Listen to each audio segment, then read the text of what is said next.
This episode is brought to you by Bound Hat Company. Discover Bound Hat Company, where high-quality hats meet a greater purpose. Each hat is designed not only for style, but also to give back, with proceeds supporting charities like the PTSD Foundation of America. Whether for the outdoors or everyday wear, Bound Hat Company has the perfect hat for any occasion. Shop now at www.boundhatco.com and join the movement to support veterans and meaningful causes. Bound Hat Co. Style that makes a difference. The following podcast discusses sensitive topics. Listener discretion is advised. If you or someone you know is struggling, call or text 988 to reach the Suicide and Crisis Lifeline for 24/7 confidential support. Welcome to Survival in the Trenches, Life Beyond Loss, a podcast where we share the powerful stories of those who have faced extraordinary loss and found the strength to push forward and triumph.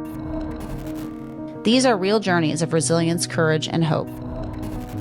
Join us as we uncover what it means to rise above, even in the darkest of times. Hello, everyone, and welcome to Survival in the Trenches. My name is Kelly Chandler, and I will be your host today. We are honored to have with us Carrie Breen. She will talk with us about her experience with her life beyond loss. Welcome, Carrie, and thank you so much for being here today. Thank you, Kelly.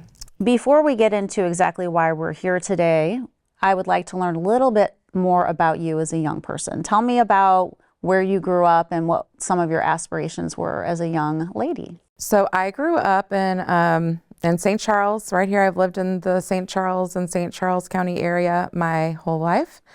I'm the oldest of four. I have three younger brothers. We spoke earlier about my brothers always being they love to be front and center. They're great at entertaining, and I am always happy to sit back and watch that. So, when you were growing up, did you have specific aspirations, like you wanted to be X when you grew up, or you wanted to go to school, or do something specific? I can't say that I ever had like a definitive, I want to be this when I grow up. I knew I wanted to be a mom. I have a huge family. My grandma had 15 children. And I'm the oldest of, I think, 100 and something grandchildren. We have great grandchildren, great now grandchildren. And my dad's youngest sister was, or is 4 weeks younger than me. So we kind of grew up like sisters. And we got tasked with babysitting all the younger cousins growing up. And so just caretaking and being around babies has kind of always been my thing. And I knew for sure that I wanted to be a mom.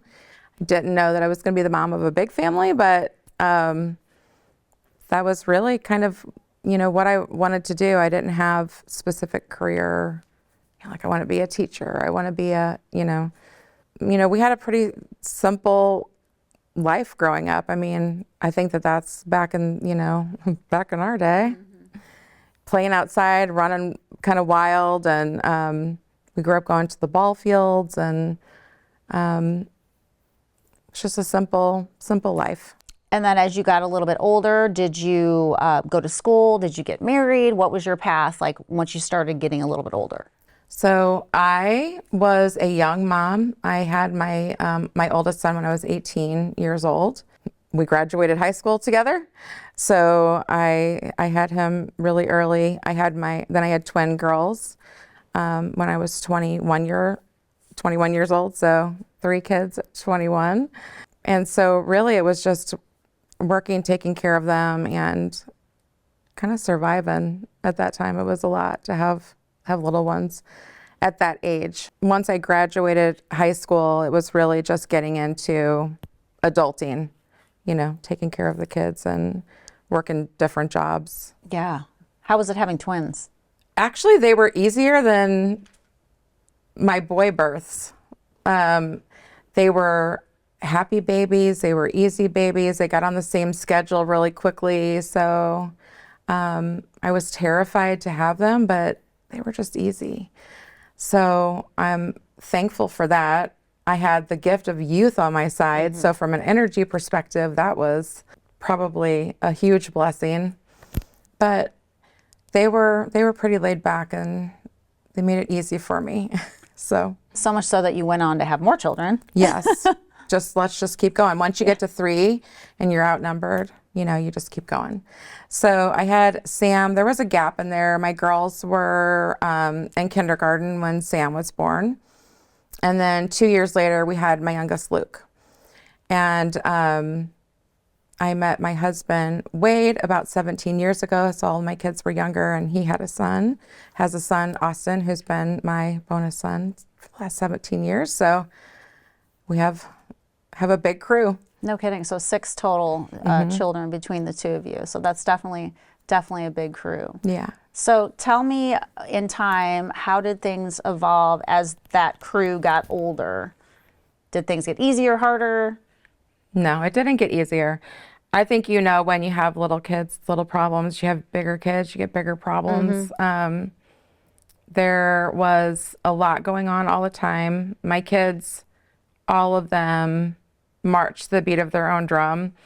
And none of them were ever particularly like into just doing the norm, I would say. My youngest has probably been the most go with the flow of all of them by far. So it was a lot. I mean, it was busy. We had a busy house always. There was always a ton of stuff going on. I worked full time. Thankfully, my ex and I were still very much co-parenting. So he was every day was us interacting, trying to figure out who was taking the kids where, and you know, that was a huge blessing for me. I wouldn't say it got easier. It was just busy. It was busy. Yeah, I can imagine with that much activity and coordination, especially with that coordination there, that adds an extra layer into your everyday life. So, well, we're here today to talk specifically about Sam. So I'd love to learn about him, you know, from the time he was born until later in life. One thing that always stands out about him is his bright red hair. I love the bright red hair. My grandma, mom, and nephew all have that vibrant hair, and it just, every time I see a picture of him, it actually reminds me of them. And was he born with that? Yes. Yeah. Yes. Sam was born December 29th, 1999, and he came out with fire engine red hair, and his personality matched his hair. Yeah. He was very fiery from birth. He was quick to let you know, even as a newborn, if he didn't like something, and that kind of carried forward through his childhood. Sam was very curious. He had zero fear of anything. He was the toddler that would just take off and never even look back to see if anyone was there. He was the toddler that ran out in the middle of the hockey rink while my son was trying to play hockey. You know, he would run off at church and we wouldn't be able to find him, and he'd be in the auditorium playing on the piano. He had no fear. And when you have a child that doesn't have any fear, you're on high alert all the time. He was into everything. My friends and I used to talk my one girlfriend specifically would call every day and say, what'd Sam do today? Because it was like, he wanted to wash my phone, so he washed my phone. He wanted to play with eggs, so eggs in the bedroom. Like, you couldn't leave him unattended for any length of time because he was going to find something to get into. Sure. And that was really his whole childhood. And all the other kids, it's kind of sad to say, but we walked on eggshells a lot with Sam just because he was temperamental. And when he got ticked off, he didn't bounce back quickly. So his older siblings gave him his way a lot. Younger sibling didn't really care, so he kind of just gave him his way a lot. And, you know, Sam was all gas, no brakes. But he had a huge heart. He loved deeply. He felt things deeply. He gave the absolute best hugs. He was quirky. He taught himself how to play the piano. He was teaching himself how to speak German. Just not the normal, you know, things that you walk in on your teenager doing. Right. And so he was interesting, and he was wicked smart, probably too smart. He wanted to do things, big things. You know, he was a big dreamer his whole life. He loved to make money. He went door to door when he was a kid, trying to sell hot dogs straight out of the pack. Someone finally called my ex-husband and said, Sam's going door to door with a hot dog pack. And some people bought them, so he thought he did like the great thing there. He could sell ice to Eskimos, Yes. as they say, yeah. He started a store in our house that was fully comprised of his siblings' belongings, and he expected them to pay him to get them out of the store. He employed his youngest brother and then fired him because he told on him for not giving him a break. And so that was just Sam. He was interesting. He always kept it interesting. And I think that's been one of the biggest voids to fill, because I told you he was not a super tall guy. Sorry, Sam. He was slight as far as his physique, but he had the biggest personality. He sounded like a 300-pound man coming up and down the stairs.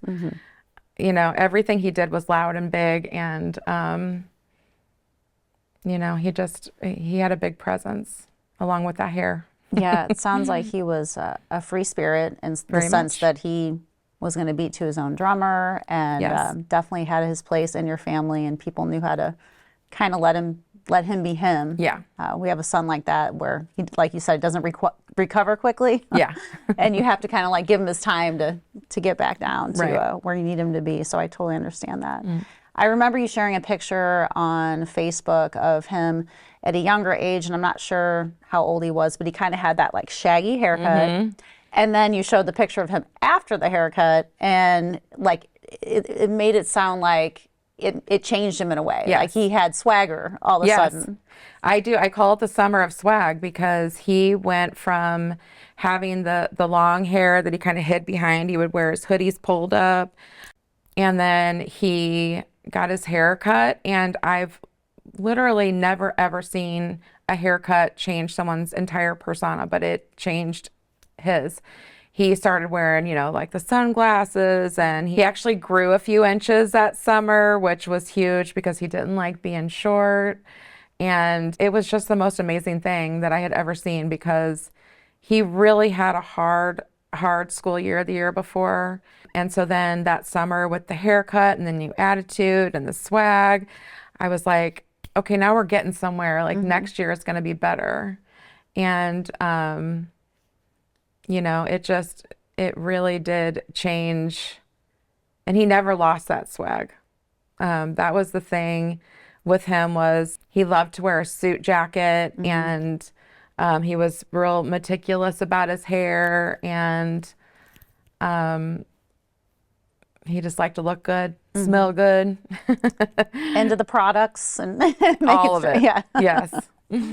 That's cute. So I think at that stage, was he involved with girls yet, or was that kind of when things changed? That's or? when things popped off for him with girls. Oh, okay. And so I don't know if it was the haircut, I don't know if it was the new attitude, but that's when I started noticing more girls being around and him having more conversations with girls. And he loved the thrill of the chase with girls. I think he connected probably better with them in a lot of ways too, because he was more sensitive. He played soccer and he was athletic, but I think that he was more of a lover type. He liked music, and he would sit in the car with me and talk about world events, and like he was just into that kind of stuff more. So I think he liked being around girls and the attention he could get, for sure. And about what age was that? He was probably middle school, so 6th grade, like 12-ish, 13, is really when that changed. But that's also when he started going down the wrong road.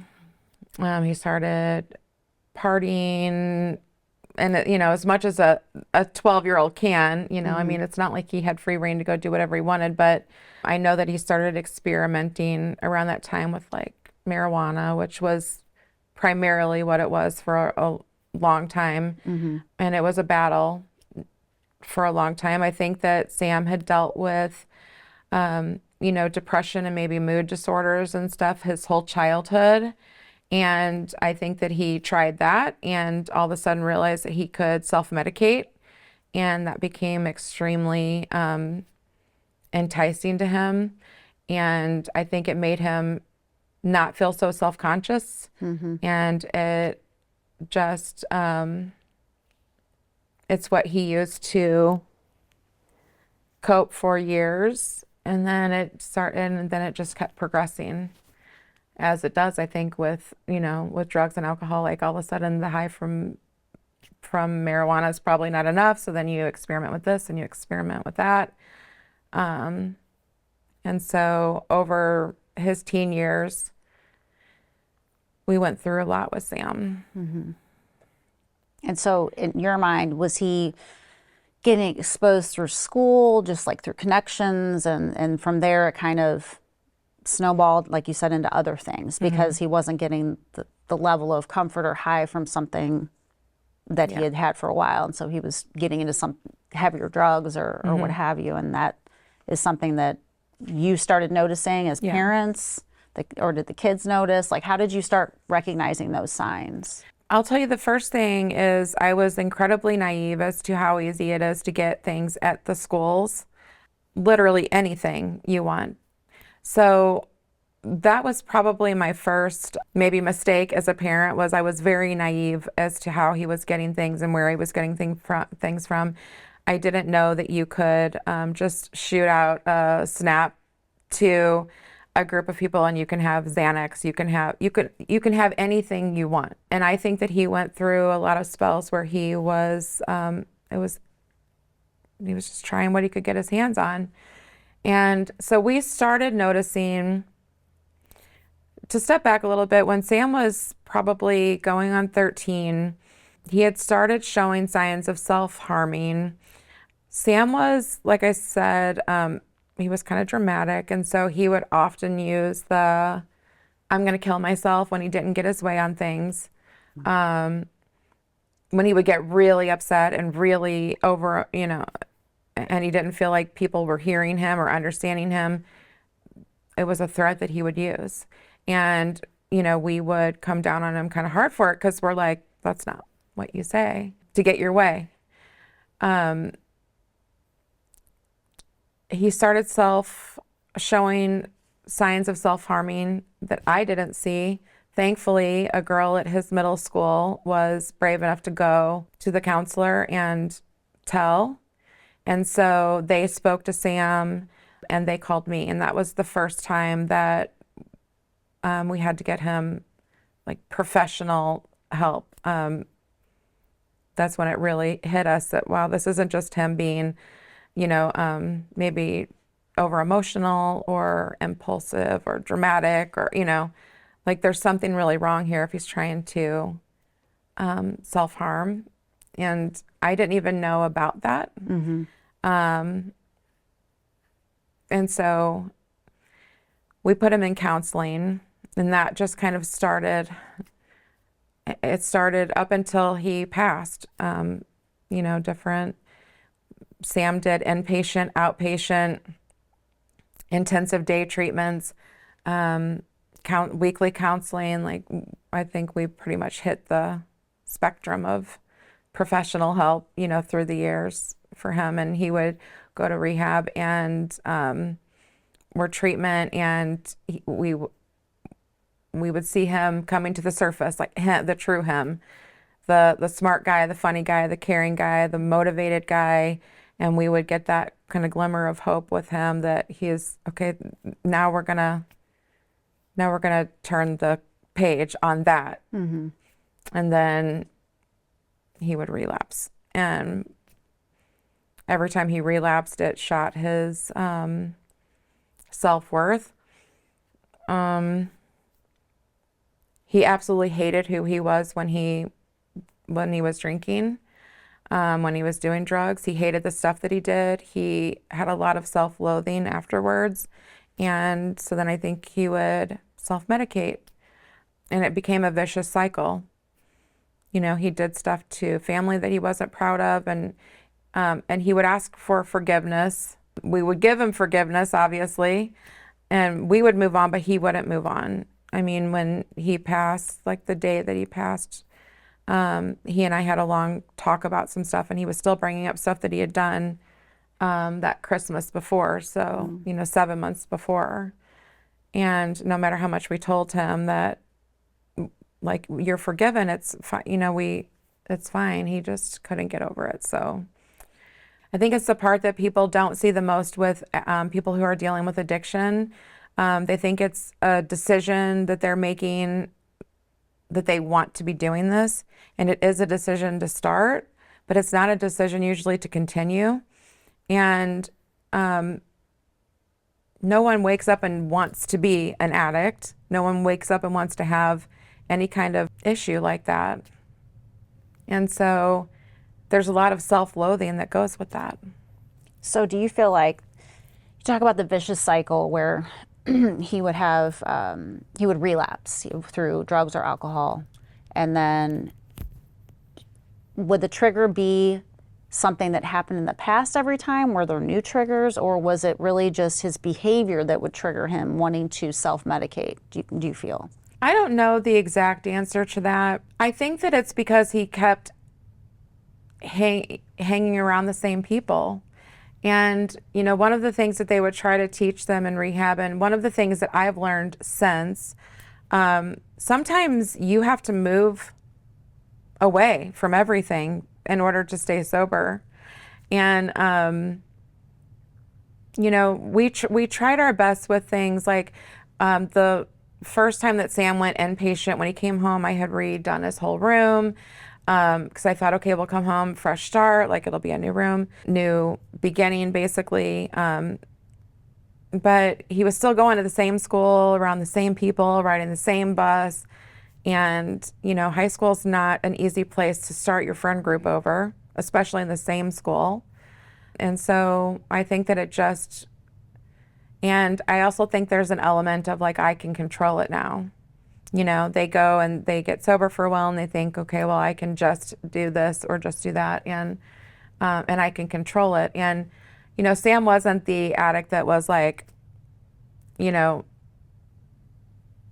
think that you picture when you picture addiction. It's not like he was sitting in an alley somewhere or, Right. That type of thing. The main thing with him doing it is that it caused him to make really, really bad decisions. And those bad decisions impacted the people around him. And the more that he impacted the people around him negatively, the worse he felt. And the worse he felt, the more he wanted to drink, or the more he wanted to get high. And so it was just a vicious cycle. I understand that, and I do know of families who have had to uproot completely that individual and just get them out of state, out of the, those old patterns, because they're so easy to fall back into. So I do know that whether it always works or not, obviously, is dependent on that individual, but Right. I have heard that before, that it's just too easy to fall back in that routine. Yeah. Now, while all this was going on, what's going on in the household with the other kids and other members of your family and friends? How are they handling this, and how are you relaying how he's doing? I think that that's probably one of the biggest missteps that I made as a mom. You don't think about how much it's impacting the other kids because you're so focused on that one kid. Sam definitely, we spent a lot of time being reactive to him instead of maybe as proactive as we should have been. But we spent a lot of time reacting to it, and the other kids just kind of fell into like, that's just Sam. And I wish now that I would have taken it more seriously from a family dynamic standpoint. I just naively assumed that the other kids were kind of not paying attention. I don't know, that they weren't as affected by it.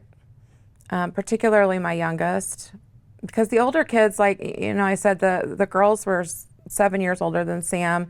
So you figure when he's 13 years old, they're almost 20, they're out doing their thing. My oldest son was in his 20s, so he's kind of doing his thing. But Sam and Luke were 2 years apart, and so Luke was around for everything, and because he was so laid back and so kind of unassuming, and I don't think that we did a good enough job of making sure that he wasn't as affected as he ended up being by those, behaviors. I'm sure. And so realizing that that type of thing is really a family problem, and instead of focusing on just that one individual, like getting the family all on the same page is something that I would highly recommend to any family that's going through it. It's very, very easy to get laser focused on that one child, forgetting that it's impacting everybody. Of course, you want to step in as the parent. You want to fix it all right then and there. It's just that motherly, not even just motherly, it's that parental instinct that you have to laser focus on that person to get them through this period. And it's really out of your hands, unfortunately, with this. And when did you feel like you were starting to realize that you couldn't fix things? Did that come throughout this process? Did you have, doubts in your own mind where I need to get more help, or I need to switch directions, or something of that nature that you were starting to feel? I think from the beginning, I knew that it was not something that I was going to be able to handle on my own. But I also, again, naively thought, like, this is a phase. Like, he's going to be a partier. He's going to have, but then he's going to turn the corner. And so I kept thinking that, like, he's going to go through these wild teen years, and he's going to turn the corner, and that is not going to be who he ends up being, So I really just thought, like, if we can just get him through these teen years, he's going to be okay. And I would have bet you any amount of money that he was going to be the person who would use that to be able to help somebody in the future, And so I just kept thinking, like, okay, I don't know why we're going through this, but when he comes through this, he's going to be a force to be reckoned with. Like, he's going to be, because people listened to him, he had influence. And so I just kind of thought, like, we just got to get him through these teen years. I really never, ever, even when I learned that he had self-harmed, even when he attempted, I just did not believe it was going to happen to him. I thought, like, he's going to be protected, and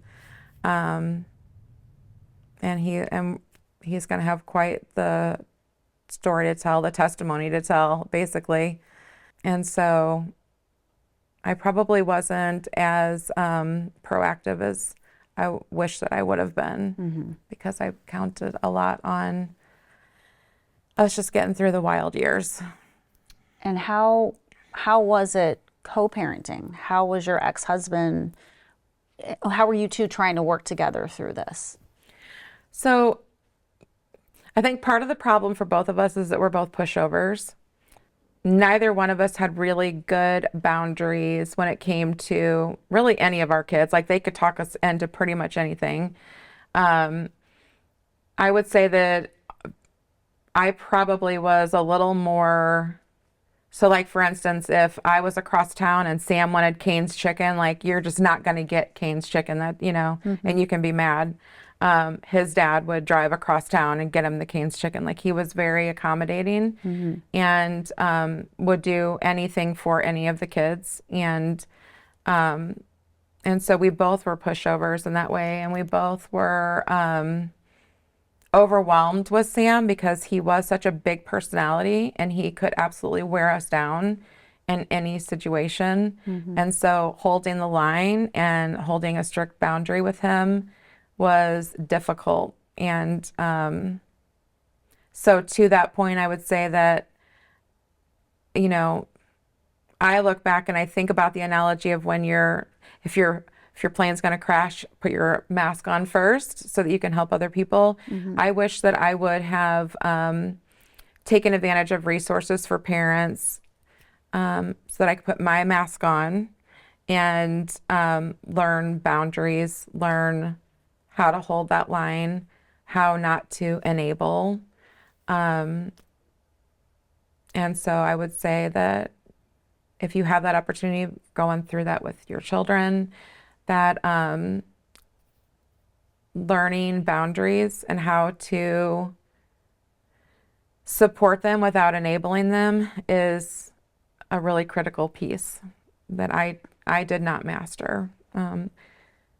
Their dad and I, though, we were very much, even though we weren't married any longer, we were very much still co-parents.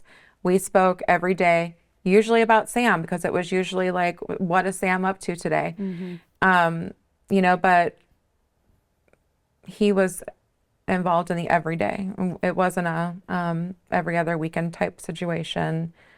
And we leaned on each other a lot during that time.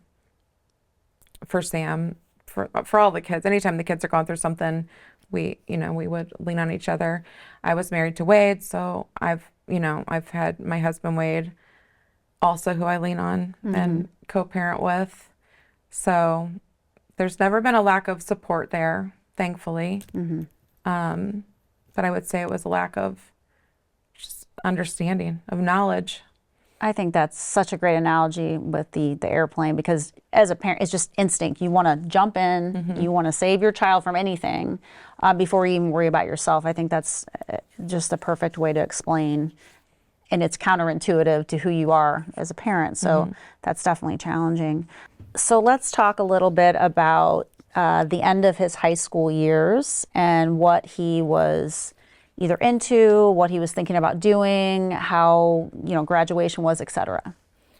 So Sam was not into the whole school experience. He wanted to get through that as quickly as possible. We quite literally got him to graduation by the hair of his chin. He was just ready to go be an adult in his mind. High school was a very, very, very rough time.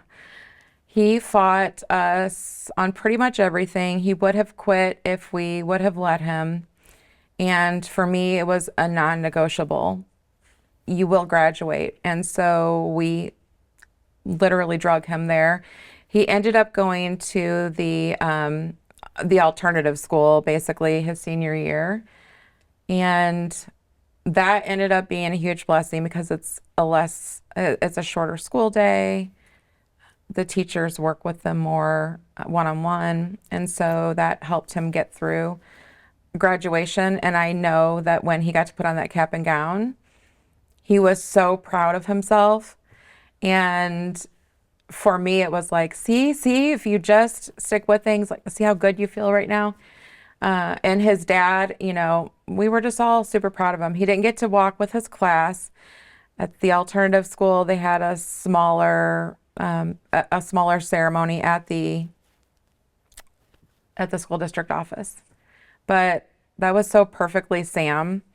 It wasn't the conventional graduation at the conventional place with the conventional people. And so it kind of ended up being perfect for who Sam was. Our whole family got to go, all the grandparents got to go. So it was a really happy day. We had the big graduation party for him and all of that. So, Sam was proud of himself. He wasn't really sure what his next steps were going to be. He wanted, he had at one point talked about going into the military. That didn't work out for him because he had some legal issues when he was in early high school that got him.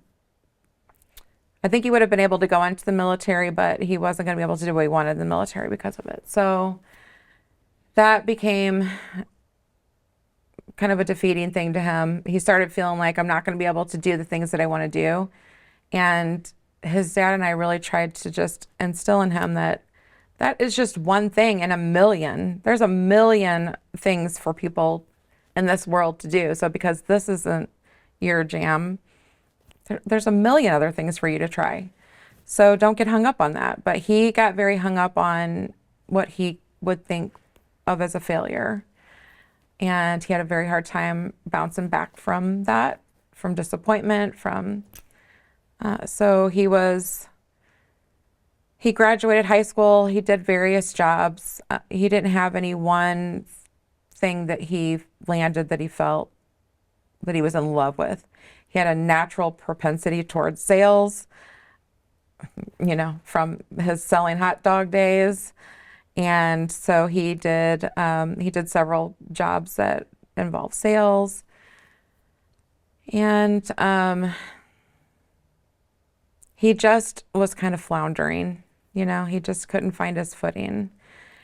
And we kept pushing him along, let's take the next adult step. Let's take the next adult step. And so we get to him being 20 years old, and we thought he really wanted his own place. Mm-hmm. He had started a new job, and so we thought, okay, maybe that will give him some confidence, give him his own apartment, start having him take some ownership and that type of thing. And so we moved him into an apartment, and he had only been there for maybe a few weeks. And they were not a good few weeks. He had a lot of drinking going on. It just served to be a party place, which again, probably should have known. But he was loving being on his own. But Sam was always lonely. Even when he was around people, he could be right next to me. He laid in my bed a lot. He would come in and just lay and talk. And so he would lay there and talk about how lonely he felt. But you're not alone. You're right here. And we can talk more about that as far as the grief part goes, but through grief, I have come to really understand what Sam meant when he talked about feeling lonely, because it's been the overriding feeling that I've had with my grief, is this feeling of being lonely. Although I'm never alone, I have a lot of support. It's a personal feeling that I struggle with now. And so I often think about that with Sam, how he would say, I'm so lonely and I just feel alone. I feel alone. And you could not give him enough attention. You couldn't give him enough love. It was like a bottomless pit. And so we definitely saw that spiraling, but he moved into the apartment, and we thought, okay, this is going to be him kind of pushing forward. And he was only there a few weeks when he passed. So we get to the weekend of July 4th of 2020, and Sam was hanging out with friends all weekend. He had stopped by my house a few times, and he was, definitely having a July 4th weekend. He was having fun. He was definitely partying, but he didn't have a driver's license at that point, so I didn't really worry too much about him driving or anything. He had lost his license because of the legal stuff that he had earlier. He was working his way to getting that back. Mm-hmm. Had a car. His car was waiting for him, to get that back. July 5th, he and I went shopping to get stuff for his apartment. We went to go get his shower curtain and all that kind of stuff that we hadn't, just all the last minute stuff. We needed stuff to get his washer and dryer hooked up. So we went shopping that day, and when I picked him up, he was drunk. And I was not happy about it. And one thing I will say is that I'm thankful for all the ways in which I feel like God has shown me grace, because I can tell you that in most of the time, had I picked Sam up and he had been in that condition, I would not have been happy, and it would have been definitely he and I having words over it. For whatever reason that day, I couldn't be mad at him. I felt this softness towards him that I didn't usually feel when I saw him like that, because it made me furious when he got like that. And so we went to Home Depot. This was the height of COVID, right? It's 2020. He was in everybody's personal space. He was flirting with the cashier. I was dying a slow death because I'm like, nobody wants you in their personal space. It's COVID. You have to stay 6 feet apart. And so we kind of booked it out of there. We went to CVS. We went walking around there, getting him the stuff that he needed. And we got back to his apartment. And I was really relieved when we finally got back into our own personal space because he was on one that day. But he was like funny on one. He wasn't sad on one. We tried hooking up his dryer. We couldn't get it hooked up. I didn't have the right tools. Kind of puttered around there, and he started playing his piano. And there was nothing that day specifically that made me think that things were going to go the way that they did. He had friends that were coming over that evening. And so I started lecturing him about the drinking, about what he was doing, and he was already crying at that point, telling me he was tired of disappointing us. And I said, Sam, you're like 2 decisions away from your whole life being different. Stop drinking and stop hanging around the people that you are. And within 6 months, you will have your license back. You will have your life back. Everything can be different for you in such a short amount of time if you just make those 2 decisions. And so we talked back and forth, and he kind of made a couple of jokes, and I made a couple of jokes, and his friends texted him and said that they were almost there. And so I left. And I know that it has to be motherly, like that intuition that God gives us, because I left there and I have never, ever been as rattled as I was when I left there. I felt kind of sick to my stomach, and I was driving around. I called his dad and said, I don't know what we're going to do with him. And I went home and I told Wade, I'm like, I don't know what is wrong with me. I feel like I'm going to climb out of my skin. And so it took me all evening. I could not get settled. I didn't know that feeling was specific to Sam. I didn't know it was specific to something bad happening to Sam. I felt like it was just because I knew his friends were coming over and they were going to party more. Mm-hmm. And I noticed that he had posted himself playing piano on Snapchat. And so I thought, I'm probably safe to go to bed. It was, late at night. And so I went to bed, and Sam always called when he was having a rough night, always. He would call me, he would call his dad. He was no respecter of time. Right. He didn't care. So I kind of had that false sense of security too, that if something were going to happen, he was always going to call me first, or call his dad, or like he was going to reach out to somebody first. And so I went to bed, and about 2 hours later, I was woken up by my ex-husband, and the police had come. They actually came to my house first, and I didn't hear them. I had white noise going because I had my youngest son downstairs playing his video games, but he was knocking on the door, and as soon as I opened the door, he just said, "It's Sam." And my first thought was that he got arrested or something, Mm-hmm. And then he told me that Sam that he had died by suicide. And so I don't remember a lot of that time. You always think that you're going to have this guttural scream, or you're going to collapse, or I remember getting very, very quiet, and he kept wanting to go down and wake up my son, and I kept saying, no, don't go wake him, because I knew once we told someone else, nothing was ever going to be the same again. And I knew that once we told Luke, his life was never going to be the same. And I would have put it off, I don't know for how many hours, because I just didn't want it to be real. And then I started thinking, well, how do they know? I mean, his dad didn't go there and I didn't go there, so they very well could have made a mistake. And so I called the detective and I'm like, are you sure? Mm-hmm.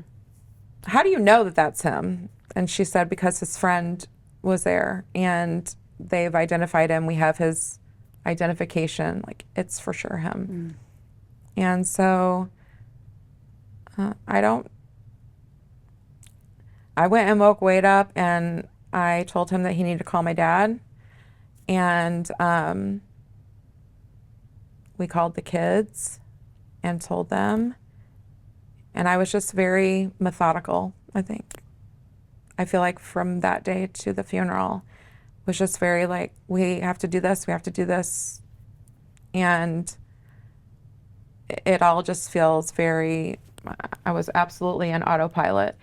And that's one of the brilliant things about our brain. It really does insulate you. And that period of amnesia that you kind of go through, or that denial, or the inability to understand what's real, is how you get through those first days and weeks. And so I don't really remember a whole lot from that time. Just remember being very factual about the things that we had to do and being very focused on, if it didn't involve my kids and my household, I did not care about it. So, and I was that way for a long time after. And we've heard that from other people that have experienced loss. Their brains just go into, it's like survival mode. It's like you really get laser focused on being able to process through that trauma, or at least your brain is trying to help you do that. And like you said, it's probably a gift, because otherwise that raw emotion would just, hit so hard. So I think it is something that we as humans go through during that trauma, and it is probably very much a blessing. And the fact that you stated you didn't want to tell someone else because then it would feel real, I think that speaks a lot to that just acceptance of the reality of the situation. I can only imagine, and I want to express my sincere condolences for your loss. I know it's, I can't imagine, because I haven't been through it as a parent, how that feels. I can only, hear and learn through people like yourself. And I think that sharing these stories is so vital, because you feel like you are doing the right things along the way. And it sounds like you had the support. You and your husband, ex-husband, were very much involved in trying to get him the help that he needed and trying to fix it in the way you felt you could. But at the end of the day, he decided to make that decision. And I know in the past, or in speaking with you, that you felt like it could have been a reactive decision from being under the influence. You don't exactly know, when he decided to make that decision. But I think it's interesting how you spoke to the fact that he felt alone, even though being in the presence of others, or having a full family, and now you express that you know what that feels like, and can empathize with how he maybe was feeling back then. Even though he hadn't really lost anyone. So now, as you, at this stage, as you just explained, you get through the initial shock. You're planning the funeral. How is your family doing during all that? The kids, how are they processing the information and helping each other? They were, I think, in the same state of shock. They were strong. They were supportive. They were very much about us getting through the funeral and doing the right things for Sam. It was important to them that we had the right slideshow and the music and So everybody got really focused on making sure that the funeral was good, as good as I guess it can be. That was really, I think, where the focus was in those first days. Okay, so the funeral for me was the last thing, and I knew it almost immediately. This is the last thing I'm ever going to get to do for Sam while he's physically in my presence. And that's all I kept thinking about. This is the last time I get to mother him. And so I have to make sure that we do this right. It was also, again, during COVID. So there was a ton of conversation about, do we even get to have a funeral? Because at that time, the government got to decide if we locked things down or not. And businesses could decide not to do things like funerals. And so every day it was kind of, what are the counts or whatever it was back then? And are we even going to get to have a funeral for him? And, the funeral home would tell us that, we can basically hold him and you can do it later. And I kept thinking, like, I'm not going to wait weeks and months to bury my child. So that added a whole other level of just, and there's so many families that went through it. And again, so many families that went through it so much worse than us because they actually didn't get to have a funeral. They didn't get to actually be with their loved ones. And so that's a whole other conversation. But we all spent that, I think it was about a week and a half, maybe just a little over a week after he passed, that we got to bury him. And we all were just really kind of dug into, how can we do this, nicely for him?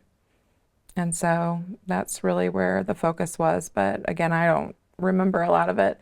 I knew I wanted to speak at his funeral, and I did. I don't remember a lot of what I said, but it was important to me because I just kept thinking, like, this is the last thing I get to do for him. And no one can speak for Sam like his mother or his father. And so one of us has to do that. One of us has to speak to who he was. When you have a child that dies, you're desperately afraid that they're going to be forgotten. When you have a child that dies by suicide, you're so afraid that they're going to be reduced to that one decision that they made, that one moment in time. And I needed them to hear stories of him when he was younger. I needed them to hear about him having the grocery store in the house.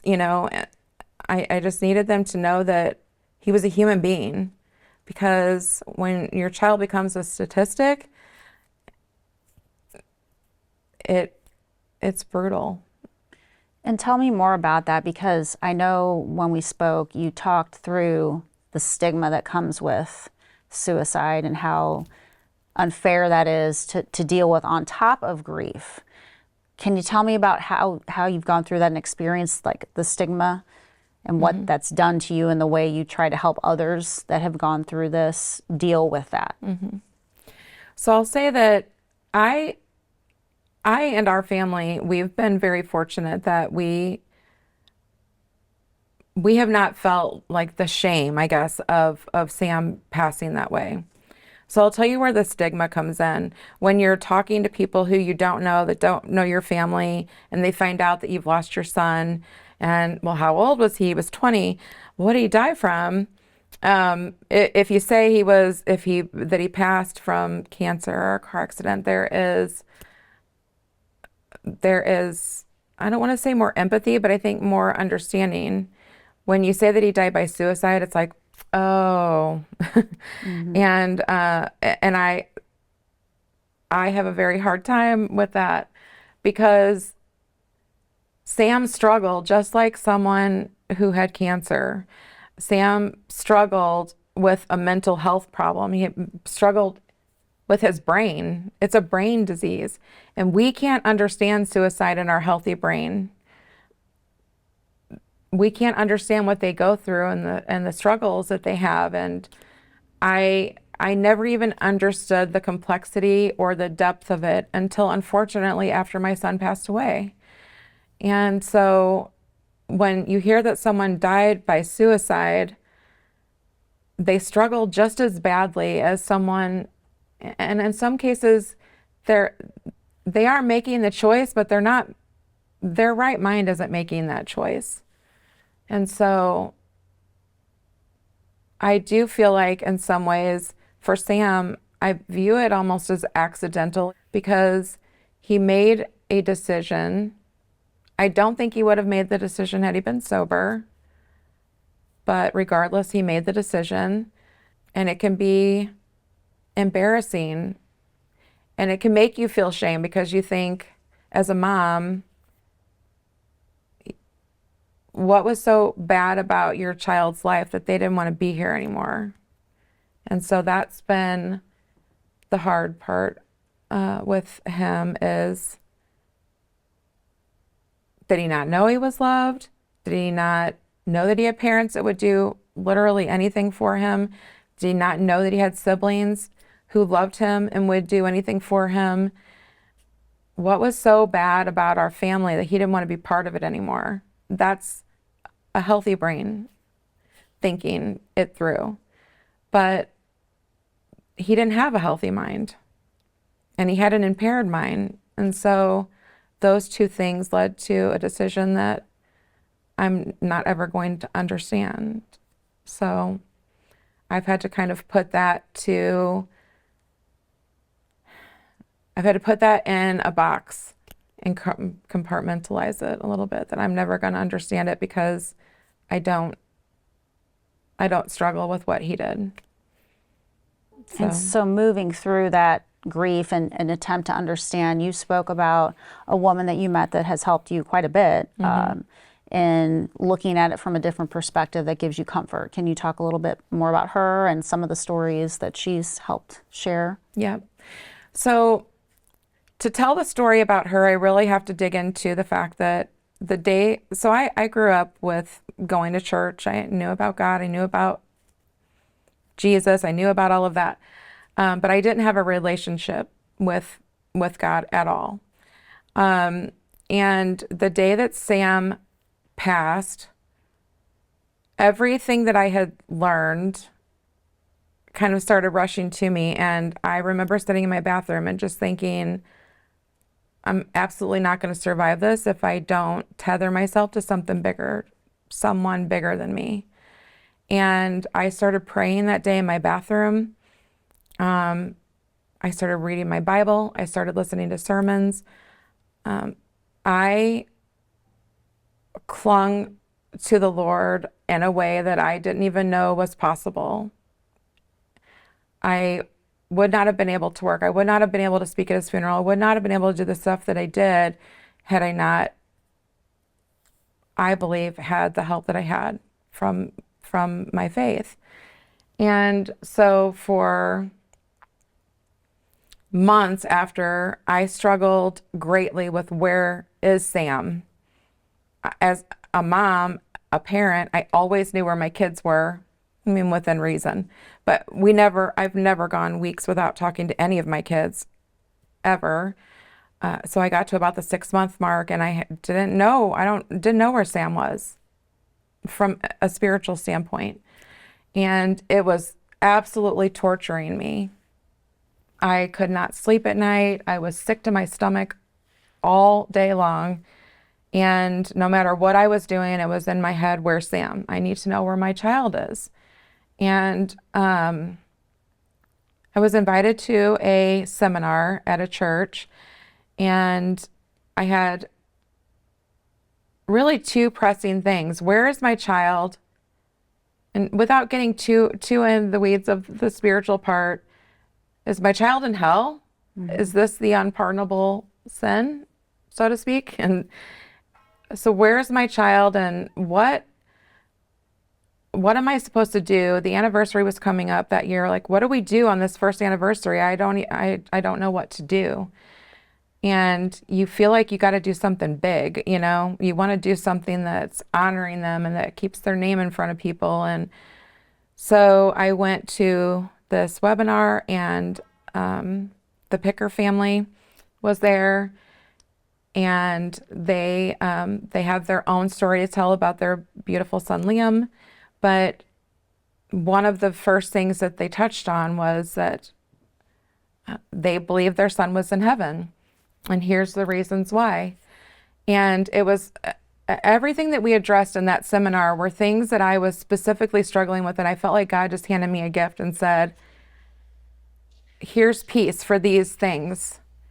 All the way down to me getting a book called Heaven-Bound Rebels, because we think that the Bible is also silent on things like suicide, and it's very much not silent on it. So there's a book called Heaven-Bound Rebels that I got, and I felt like it was just God speaking directly to me that whole day. I cried from, I think, the minute I got there until the minute I left. But the tears evolved. I started because I just was sick that I was there, because it was specific to loss through suicide. Mm-hmm. I was sick because I was there, and then I left there crying because I was so thankful for the answers that I had got that day. So I left there that day, and it was the first time in 6 months that I felt, I won't use the word hopeful, but I felt some peace that Sam could very well be with God, for one. My mom is a Christian. She had prayed with Sam, directly with him, just a couple of weeks before he passed. And he prayed out loud in front of her. And so I had some peace there that he knew the Lord. And I couldn't handle the thought of him not being in heaven. So one of the verses that they use, and I'm so bad, I'm not good at scripture memorization, but one of the verses in the Bible talks about that God is near to the brokenhearted. And one of the things that they said at the seminar is, who's more brokenhearted than a person who is wanting to take their own life? And so I left there that day just with this hope that he's not being eternally punished or something for doing this. It's just the way that my brain worked. And that he could very well, that he's at peace. That was the biggest thing. So I kept thinking, what if he was tortured in life and tortured in death? I can't handle that thought. And so I was just given peace over that. And some people are going to disagree, and some people will see it differently, and that's 100% okay. Just don't ever say it to me. But at the same time, as his mom, it's what I needed to just start taking steps forward. And so that's what I did after that. I started looking at my other kids and thinking all the things that I wish that I had done with Sam, and all the regrets that I had, because even though we did a lot with him, I never felt like I did enough. And so I started looking at my other kids and thinking, I was called to be their mother, just like I was called to be Sam's mother. And they deserve to have a mom who's present. My grandkids deserve to have a grandmother who's present. My husband deserves to have a wife who's present. And what bigger tragedy? They've lost their brother, they've lost their son, they've lost their uncle, and they're going to lose their grandma too, because I'm just going to stop existing to be around, be present, I never had any, I never wanted to die. I just didn't want to exist. I didn't want to live, because there's so much guilt that comes from experiencing new things when you have a child that can't ever experience anything new again. It's like you're straddling two worlds all the time. I'm straddling this world where my living kids are, and I so desperately want to be part of it. And I'm straddling this world where Sam is or was, and I so desperately want to be with him too. And so you're just constantly trying to find that balance of the straddle, really. But I knew that for my kids, I wanted them to know that we can do hard things, and that they're not victims, because when you lose someone to suicide, I mean, people are often called, they were a victim to suicide, and that's difficult. My kids and I, Sam's dad, we're not victims. And it's important for my kids to know that we had a very horrible thing happen to our family. We're going to talk about it when we need to talk about it. We're going to bring Sam along with us. So that looks like we have him in a picture and family pictures sometimes. We talk about him. I talk about him to my grandkids. I mean, we went to dinner a couple of weeks ago and my granddaughter was eating shrimp. I was like, Uncle Sam loves shrimp. Mm-hmm. And so we bring him along with us. He's a part of our conversations.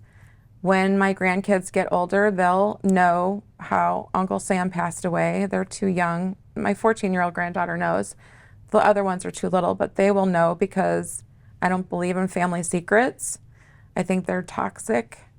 And so it's been really important for me to know that I'm modeling the behavior for my kids and my grandkids so that when bad things happen, they don't just get sucked under from it. And so that's really been important to me. And I haven't done it well all the time at all.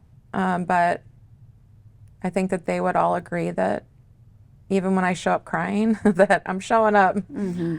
And so that's the most important thing I think you can do with your family is just show up.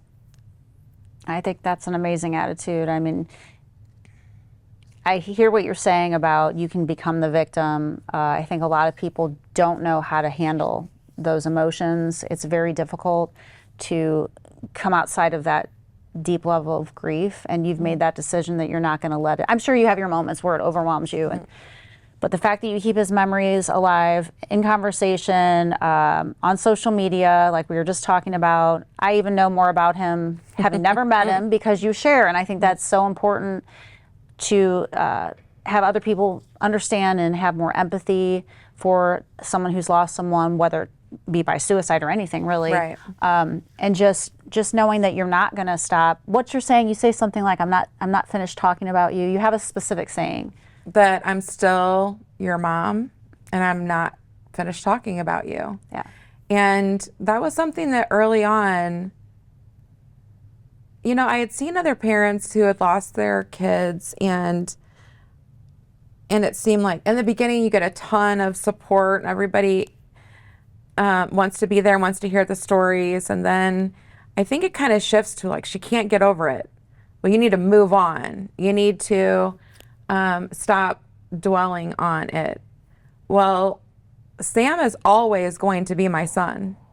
And so I'm not going to get over him and I'm not going to stop talking about him. It in no way means that I'm stuck in grief, that I'm miserable or unhappy but I talk about my other 5 kids. I'm going to talk about Sam, and that's all I have left of Sam. The stories that people are probably going to hear 100 times over the course of my life about Sam, those are the only stories that I have to tell. And so, I'm going to talk about him. And the other thing I always say is just like, don't make it weird. It's not weird for me to talk to you about my living child. So if I think about something funny that Sam did, like I told you earlier about the car and him blowing out the stereo speakers, like don't make it weird. Mm-hmm. We can talk about our loved ones. We should be able to talk about our loved ones. And it's going to make some people uncomfortable. Sometimes our grief bumps up against somebody else's grief and they haven't maybe dealt with it and they don't want to deal with it. And so they don't want to deal with yours. And that's okay. Yeah. And I think that's a big thing with when you shift into this role of being a grieving mother, father, widow, whatever your title is. Your grief is your own. And so you do what you need to do to feel like you're bringing that person along with you. Sam is not, I'm his mom. I'm not going to nothing can break the bond that I have with Sam. Nothing. Nothing can stop me from loving him. Nothing can stop me from needing to have all of my kids with me in a memory.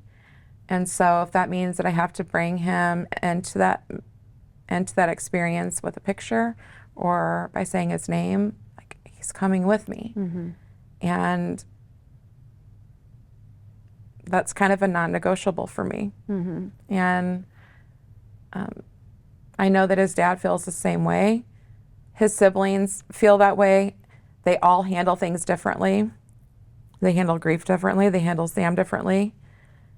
I think one of the best things that we did as a family right after Sam passed was we sat down with a grief counselor, and she really, really emphasized everyone handles grief differently, because your relationship with that person is different for every single person. So it's going to impact a different kind of part of you. Sure. And that I can't get mad if their way of handling grief isn't the way that I would. Some of my kids don't talk much about Sam because it's painful for them. They don't go to his pad, as I call it, his grave, because it's painful for them. They go only to make me happy, like for Mother's Day or something, or make their dad happy, we go on his birthday. And I can't get mad about that, because that's their way of dealing with grief, and they need to deal with it however helps them keep moving forward. And so that was a huge thing for us in the very beginning, was just learning that grief is very specific for each person, and there is absolutely no right way to handle it. So some look at me and they're like, "You're so strong," and I could never. And you would be surprised, because I would have told you before losing Sam that I could never. And life has a funny way of making you do the things that you said you would never do. And I firmly believe, because of my faith in God and the strength that I draw from that I'm able to keep just pushing forward. There are a lot of hard days still. Grief, it is not linear at all. It's not something you can put in a nice little package and say, I'm going to go through each stage of grief and then it's going to all be wrapped up in a nice little bow. I didn't feel much anger at all about the situation for the first 4 years. We're coming up, we just had the 4-year anniversary in July. And I've been angry a lot this year, a lot more than the previous years. I've been mad at Sam. I've been mad at people who didn't love him when he was alive the way that they should have. I've been mad that there are people that I don't feel like have grieved him, or maybe that don't even miss him now that he's gone. I get mad about it. But I'm very, very quick to sit down and go, is this fact or is this a feeling? And giving people the same grace that I hope that I'm going to get, because I know that I have not been. I know that I've let other people down. And so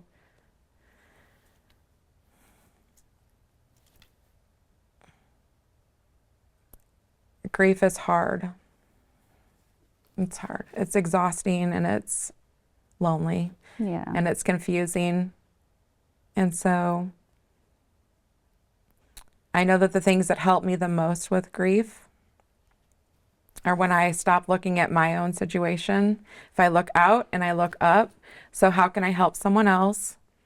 And what is God trying to teach me today in this situation? What am I supposed to learn?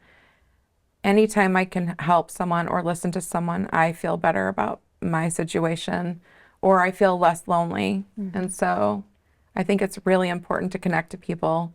I had a fantastic grief counselor that I went to for 4 years. I just stopped seeing her in December. She was faith-based and had very intimate knowledge of loss by suicide. And I cannot stress enough how important it is to have someone that you can talk to like that, because your feelings can overtake you. And so if you have someone who's speaking fact to you and speaking life into you, when your feelings start to take over, you can draw on that resource. But this is how I feel, but that doesn't mean that the situation is. So when I start going through the coulda, shoulda, wouldas with Sam, and I didn't do this and I didn't do that, and it's my fault, and this is my fault, and you can talk through that with a counselor who will help you see the facts in that you did what you could at the time. You did what you knew to be right. Is there any situation that you would have not helped Sam if you had known? Is there any situation that you would have left Sam at his apartment that day if you had known what he was going to do that night? Well, obviously no. And so you did what you knew to do at the time, and you couldn't have done more, or you would have done more. And so having that resource who can help me sort out facts from feelings is, it's been invaluable to me. That's great advice. And you also talk about maybe working toward organizing a group, potentially, in time for grieving parents or grieving mothers.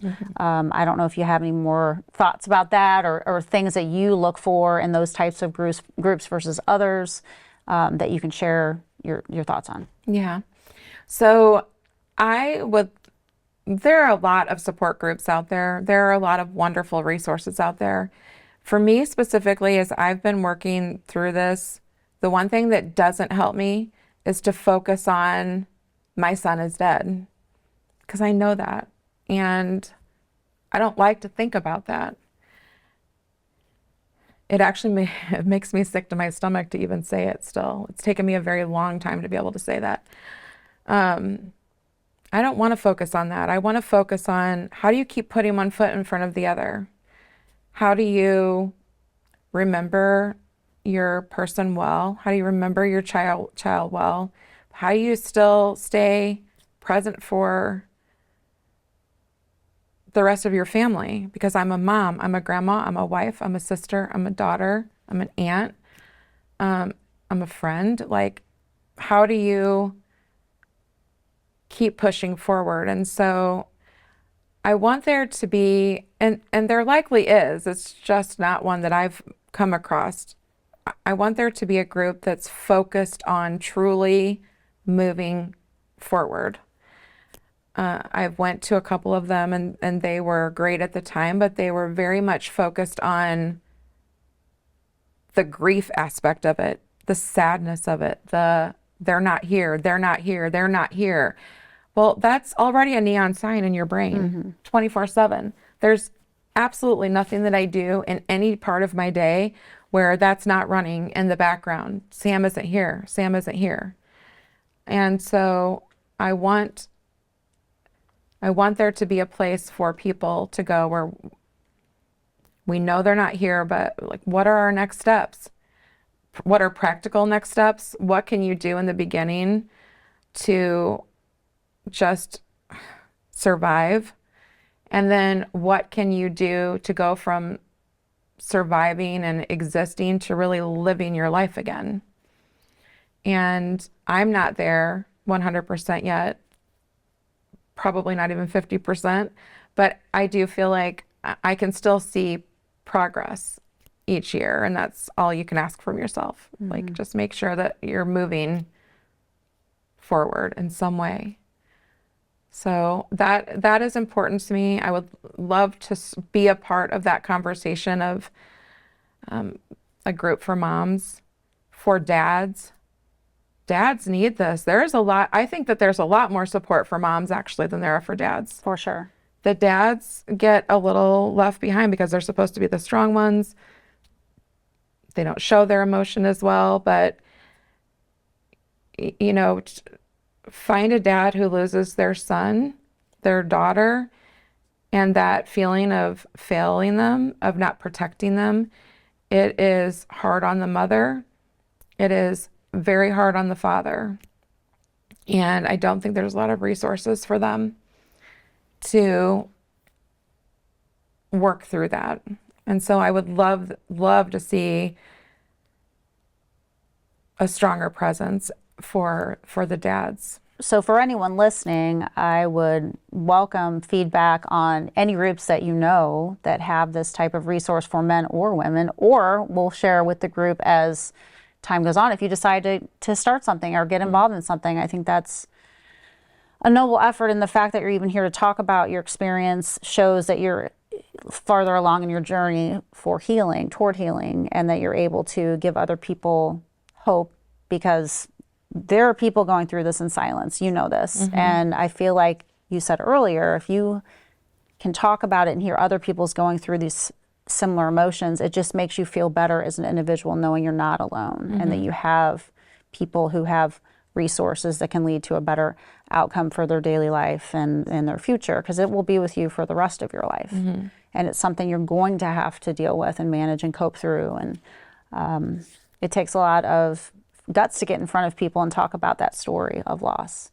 So we thank you for your time, and we loved hearing more about Sam today. Thank you. I think honoring his memory is a great way to keep him present for everyone in your family and your life. And is there any other topic that we didn't cover today? Is there any other suggestion for listeners that you feel would help them along in their journey that we maybe didn't cover?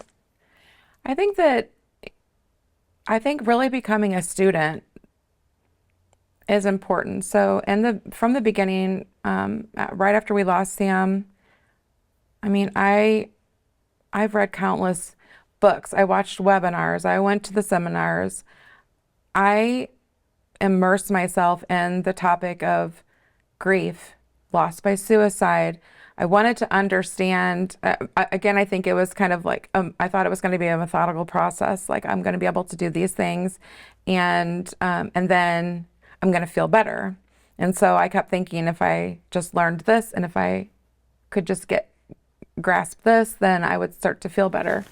And that wasn't the case, but it did help me know what was normal in the process, because the things that you think about and that you worry about, you feel like you're losing your mind, and you feel like a weirdo almost sometimes, the things that you think about.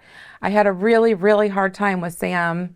Well, it's been every year. We'll see if it happens this year. I don't know. But when it snows, and I think about him being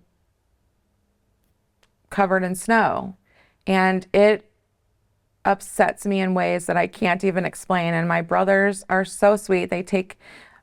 My brothers and their families live right next to the cemetery, and they'll take their kids up and clean off Sam's pad. And that is amazing. So really diving into the understanding grief, to know that you're not crazy.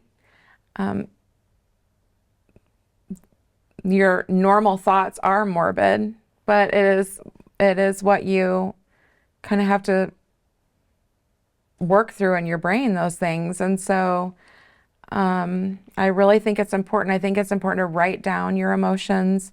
I can look back now, and I don't feel like maybe I've come so far or I'm stuck, but I can look back at things that I wrote right after Sam. Like, wow, I've really actually come a lot further than I thought. And I have a much better handle on my emotions than I did back then. But you lose your ability to gauge yourself. You don't trust yourself in the way that you used to, because you don't know yourself in the way that you used to. I don't know who I am a lot of times now. I'm still learning. I'm different. I don't recognize myself. I don't recognize myself when I look in the mirror. I don't recognize myself in the way that I think, because everything has changed for me since then, and the way that I think, and the way that I feel about things. And when you lose your child, you lose yourself too.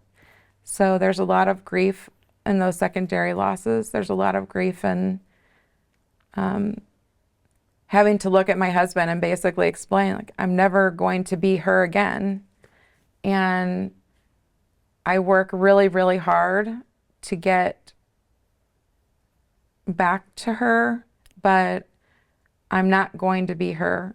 I'm not near as fun, loving as I used to be. I don't laugh as much as I used to. I don't smile as much as I used to. I need a lot of alone time now. I need a lot of time to process my thoughts. Wade can leave to get coffee and I can be in a great mood, and he can come home 20 minutes later and I will have heard a song or saw a picture or remembered something and be in tears. And so there's that element for the spouse where they don't know what they're getting. And I have a responsibility to my family to show up as best as I can. And they kind of have a responsibility to me to give me grace in return. And so it's changed everything. And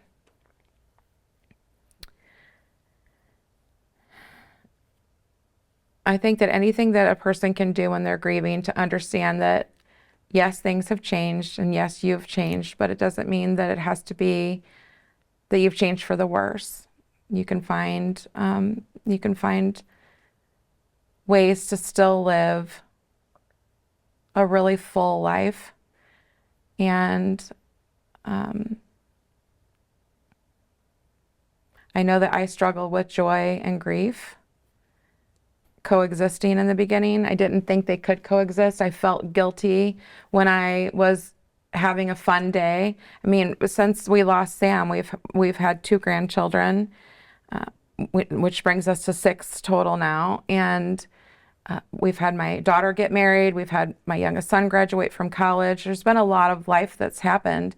And in every one of those situations, I felt immense joy and pride, and also immense sadness because Sam was missing it. And when you realize that they can coexist and that you're not dishonoring your child by feeling happiness for your other children, that's a good place to be. That's a good place to get to. It's hard, but it's a good place to get to. So. Yes, I've heard that as well from other people, and they can coexist. They do coexist, not by choice necessarily, but you learn to manage those emotions within probably seconds of each other, which, you're in that moment and then, or you're here and on the other side, and then there's something. I'm sure it's hard to manage that mentally. You talk about, that mental space. And yeah. I can imagine you take a lot more time to process things, need that alone time. You need to be able to level set in your own mind before you can feel like you want to interact with others and be, a positive force in their life or what have you. But it's an incredible task that you have to take on to move forward and help people get through similar grief. And I think I feel like you're doing an amazing job. I know I'm on the outside, but I do like how you share with others because I think it does bring them a sense of comfort. So keep doing that. Don't let people tell you not to do it. Thank you to our listeners and viewers today for joining us. And special thanks to Carrie for being here today and sharing your story. It's very powerful and touching, and we know it comes from a place of healing for you and others. So thank you so much. Thank you. You've been listening to Life Beyond Loss, a podcast from Survival in the Trenches. If you'd like to get involved and help those struggling to cope with personal loss, visit us at our website, survivalitt.com, and follow us on social media. Don't forget to subscribe and share this podcast so we can continue to grow and reach more people in need. Together, we can make a difference.